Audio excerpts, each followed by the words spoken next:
Griffin, let's shift our focus here to the National League wild card here, and two teams maybe in disadvantageous spots here, coming off the doubleheader that we did talk about at the top of this episode here. But we'll start it here with a series between the New York Mets. They are going to be in Milwaukee to take on those Brewers. Looking at game one of this series, I am seeing that it will be Luis Severino getting the start here for the New York Mets. It'll be Freddy Peralta again, the game one start here for the Brewers.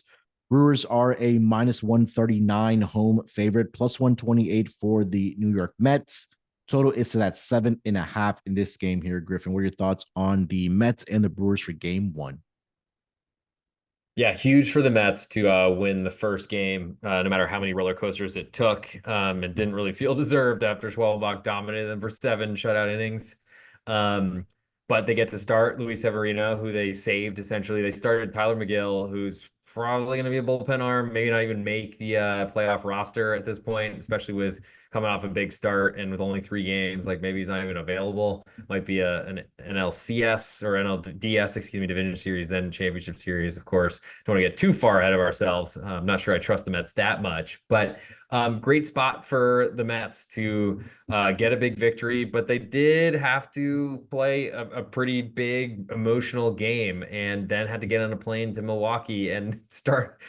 I mean, they basically had to travel from Milwaukee yesterday, had to go Yeah. to Atlanta to then play on Monday for a day game after a travel day. Like incredible. And that's gonna matter because unfortunately, like Francisco Lindor is not healthy. He hit the game-winning two-run shot to Incredible. somehow save the Mets season. I mean, you can see him like I they're reporting during the game, the Mets broadcast. One of the benefits of watching both broadcasts simultaneously, even though literally the same thing was happening on two screens, was you got to hear that Francisco Lindor wasn't wearing like a heating pad on his back today. He wasn't getting like treatment in between innings when he came off the field and wasn't due up in the order. Like apparently his back's a little bit healthier, but like there's plenty other problems on this team. JD Martinez hasn't hit in a year. I think finally busted out of like a over 35 slump or something like that had him drop to seventh in the order and then out of the order entirely. Um, who knows what you can trust with Francisco Alvarez, their catcher, who's like so essential to them winning games early in the season, and then went on a huge slump of himself, tore his thumb, all this sort of stuff. The Mets are the walking wounded, but they have some sort of ability to make this happen. I mean, also their closer threw 40 pitches on Monday, and the Yep. pitched in the first game, gave up a big lead, and then stayed on and held on for, I guess, his own win.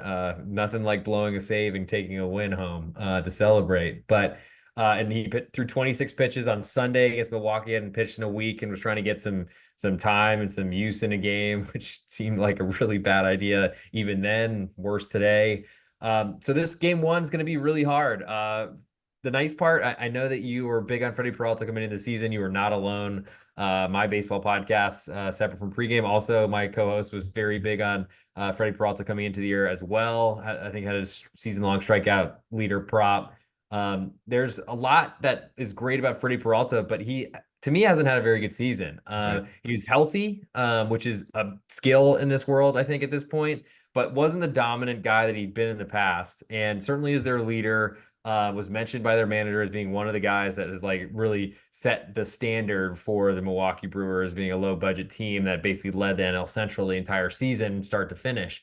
But you could argue that a lot of that was because the rest of their division was horrible. And I feel like though the Brewers did dominate the Mets, I think they lost their first game against the Mets on Sunday. So won 5 out of 6 games this season, or maybe even 6 out of 7. Um, but to me, I'm just not sure that like I've been looking to be against the Brewers as soon as the playoffs started because they're just not the same budget. When you compare the Dodgers to the Brewers, like I think the Dodgers spent like $1 billion on their first 4 hitters, and the Brewers that night had spent like 400,000 or something like that is what they're paying their players. Incredible run, awesome what they've done. Willy Adames will be in the Brewers white, yellow, and blue for at least a few more days as long as the season goes before he signs a big deal somewhere else. But to me, I think there's value on the Mets. I don't know that game one, I really love it. Severino's been good. He probably keeps the team in the game. I just don't know what to do with the bullpen. I feel like it's going to be a big Jose Buto day, which he's been awesome and can cover a lot of outs. But Edwin Diaz, I don't trust at all. I think he's a lot worse after he pitched the day before. And I mean, he went 26 and 40 pitches, I think. So like 66 pitches in 2 days is gigantic for a closer. And I do worry that even if they take a lead to him, that game one might not be the space to do it. And unfortunately, there's only 3 games. So maybe the Mets win going away, and that's how they get on the rocket ship to continue the momentum. But I certainly see some concerns, red flags, yellow flags. Just kidding, not the NFL. This is a Major League Baseball podcast. That does worry me about the Mets, though. That's the side I think I want. Yeah, I think that again, what type of response are we going to get from the Mets here? Because again, they had to play the doubleheader. I know that second game, obviously, that they didn't have a lot of their starters out there. I know Pete Alonso was in there, a couple other guys were in there as well. But I don't expect Edwin Diaz to be available for this game. Obviously, like you mentioned, throwing 40 pitches in that game one there for the New York Mets in that bullpen there. But you're right about Freddy Peralta, right? I think that this season he fell well below at least expectations as far as just honestly pitching wise. He did finish the season with 200 strikeouts. But again, you take a look at his home road splits. He was honestly better on the road this season in 15 starts with a 3.29 ERA. Compare that to a 4.01 ERA at home this season. I think the thing that could be on the side here or is on the side here, Freddy Peralta, that he has pretty good history against his Mets team in his career. He did face him earlier this season where he only allowed one earned run, which was a solo home run that he did give up to the Mets there. I believe this was all the way back in the month of March. I believe this might have just been his first start in Citi Field there. He went 6 innings, allowed, like I mentioned, one earned run, one hit, which was that solo home run that he did give up here. So um, I, I feel like this price might be a little bit too rich for the Brewers in this game here at minus 139. I understand like the situational spot that the Mets are in right now, but it It's a also pretty good setup, of all things you yeah, can ask for. yeah, it really is, right? Just coming off of that doubleheader, it was a huge emotional spot for them. I'm sure they were celebrating after that game two victory was over, just clinching that playoff spot here. And again, having to travel, like you mentioned there, Griffin, as well. So it feels like the side would be here on the Milwaukee Brewers. I'm sure I'm going to get at least 5 innings out of the Brewers here. So maybe I'll look at the Brewers in the first 5 innings here on the money line there. Severino, like we mentioned, was slated to go earlier, or if it did get to that situation where they had to win game two, but obviously for them it didn't. But he's had a pretty good season.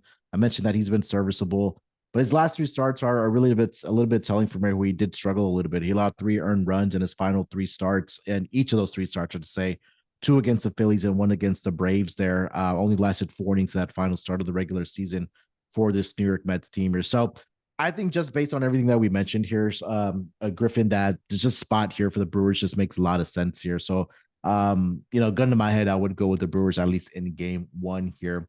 Looking at the series price between these two teams for this series, let me get back to my odd screen here. Let's go over to the series props. Uh,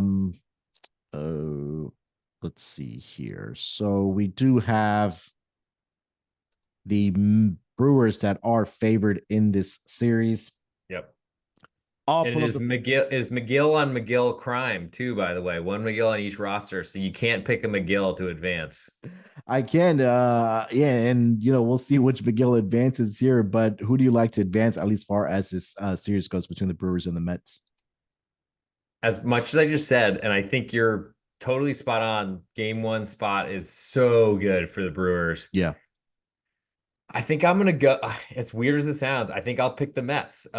Plus money, so underdogs away from home. Don't love that. Haven't had a good track record with the Brewers this season. I think part of the New York Mets 0-5 start was because the Brewers were in Citi Field that first series of the season. Right. Um, like there's everything is pointing to the Brewers, I gotta say. Besides the Mets being the biggest payroll in baseball, the power that unfortunately we've seen it over the years, that the team that looks like they've been in a playoff spot for a long time, just haven't really played with that same type of fire. It's hard to explain. You can't use math to really tell the story. I just think the Mets, they look very scary in game one, I got to say. I actually think that they will pitch Edwin Diaz. Who knows how the heck that'll go? And I do worry that he'll get hurt, but like at this point, I don't think anyone cares about injury once you're in the playoffs. Steve Cohen could probably buy another closer for $200 million. So whatever. But I think I like the Brewers in game one, but I like the Mets in the series, as complicated as that could be, because I feel like we've seen since this extra wild card round has been put in, or extra wild card teams have made it, it seems like whoever wins game one is usually advancing. Well, I mean, if you do like that, you could get a nice 7-1 price on that, plus 700 for Brewers to win game one and the Mets to go on to win the series. It almost feels like you want to ride the team here that has all that momentum coming into this series, and which is the New York Mets, because again, they fought their way to, get to this spot, obviously, winning games down the stretch of that final month of the regular season. And I know you mentioned the injury to Lindor, that back is going to be bothering him as long as as far as the postseason, or how far this team does get into the postseason here. But if I'm the Mets, like, the Brewers don't put any fear in me, right? And I just feel like that they are a team. I know they did better hitting wise, but traditionally this has been a team, especially in the postseason, that hasn't been able to put up a whole heck of a lot of runs, right? And they also don't have their possibly best hitter in Christian Yelich. They lost him earlier this year to that back injury, so he's not going to be in this series here as well. So I feel like all the momentum is with the Mets here. So I'm with you here. Plus 115 on that series price for the New York Mets. If you really want to get spicy with it, like Griffin mentioned, if you like Brewers in game one and the Mets to win the series, that's at a nice 7-1 price. So you could get down on here. But I think that, the Mets, I think they can advance here. I think they can beat the Milwaukee Brewers. And I honestly wouldn't be surprised, Griffin, if they do get to Freddy Peralta in this game early. Because they don't have that rust, probably the Brewers that have. But again, that just a situation just screams of Brewers in this, at least game one. But I'm with you here for the Mets in this series to advance. Let's get over to the final wild card series in the National League. That is going to be the Atlanta Braves, who won game two to punch their ticket to the postseason. They are going to be traveling to San Diego to take on the Padres. As far as game one goes here, we know Michael King is going to be the starter for the San Diego Padres. The question is going to be for the Atlanta Braves side, because we're both seeing different things. On one outlet's telling me Max Fried, another outlet's telling me Ian Anderson's going to get the start here for the Atlanta Braves. It just sucks that Chris Sale was supposed to start that game too, and he got scratched because of back spasms. So we're not even sure that if he's going to be even to pitch in this series for the Atlanta Braves, who already were without Spencer Strider, in the front half of this season here. But another team here, Griffin, that's going to have to travel to the West Coast to take on a Padres team. Right now, for game one, the Padres are a minus 155 home favorite, plus 130 on the money line for the Atlanta Braves. A very similar, obviously, same situation here as the Mets here when they take on the Brewers. But what do you like for game one? Yeah, I feel like the Padres, to me, are the best team in this round of the playoffs. I feel like at home, they should be able to, I think, take care of business. And I think it really helps that the Braves had to, I mean, Grant Holmes was awesome. Yeah. Just facing some backups. And I feel like he and Schwellenbach are probably dead for a couple days now. I think Holmes, being his age, a lot different. Schwellenbach is like a prize future pitcher, and I feel like they will not risk getting his arm messed up, even in the playoffs here. Home is probably more expendable, as sad as it is to put that about a person in this world, but here we go. Michael King, I mean, he had a tough start to the year, but was great at weak contact. That seems to be something that's prevailed his entire season. He went to a great high school, so I'm trying to let that go. But to me, like, the Padres lineup backing him is awesome. I think the Braves are really good at home, but they're not going to see a home series until the next round, or a home game until the next round. And I don't think they're going to get there. Max Fried pitched Friday, Saturday, Sunday, Monday rest with big travel in between it. I guess it's possible he goes, but Ian Anderson hasn't pitched in the big since 2022, and has been, I think, coming back from Tommy John. Other options, AJ Smith-Shawver hasn't really shown anything at the big league level. Has a good fastball, throws it hard, but so does literally everyone in the White Sox, and we saw that went this season. And I don't know what the options are for the Braves. We saw them use their eighth and ninth inning guys in both of the games of the doubleheader today. That's concerning in a lot of different ways. I feel like the Padres are pretty expensive with Max Fried starting, so I think they'll only be like might be pushing like a $2 favorite if Ian Anderson or one of the other I think AAA guys, it goes for the taxi squad pitchers go for the Braves on Tuesday. So to me, it feels like the Padres get off to a good start and win this series. I think in San Diego, they haven't been as dominant as you'd think, despite the big crowds, but I think it'll play an enormous role in this game one of the wild card round. Yeah, I mean, Michael King post All-Star break was absolutely fantastic for this pitching rotation of the Padres. 6-3 and 11 starts with a 2.15 ERA. And I mean, down the stretch, he was just absolutely fantastic. I think that's momentum that can definitely carry over into this series against the Atlanta Braves. Hasn't allowed more than 2 earned runs in a start since August 7th, which was against the Pittsburgh Pirates.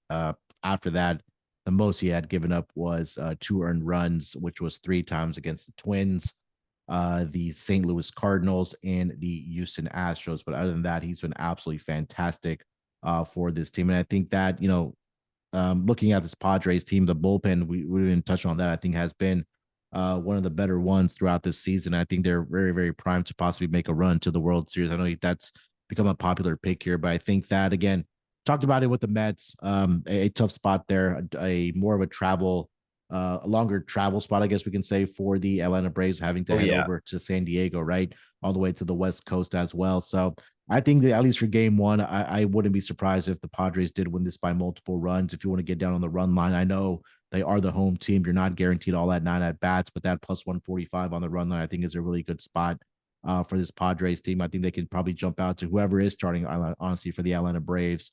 Because they are compromised not only now in their starting pitching, but also in that bullpen because had so much usage in that doubleheader on Monday for this team. So looking at the series right now here, Griffin, between the Padres and the Braves, we are looking at the Padres as a minus 175 favorite to advance, plus 150 for the Atlanta Braves here. I know you kind of maybe tipped your hand a little bit here, but I think for me, it's definitely the Padres. Did I?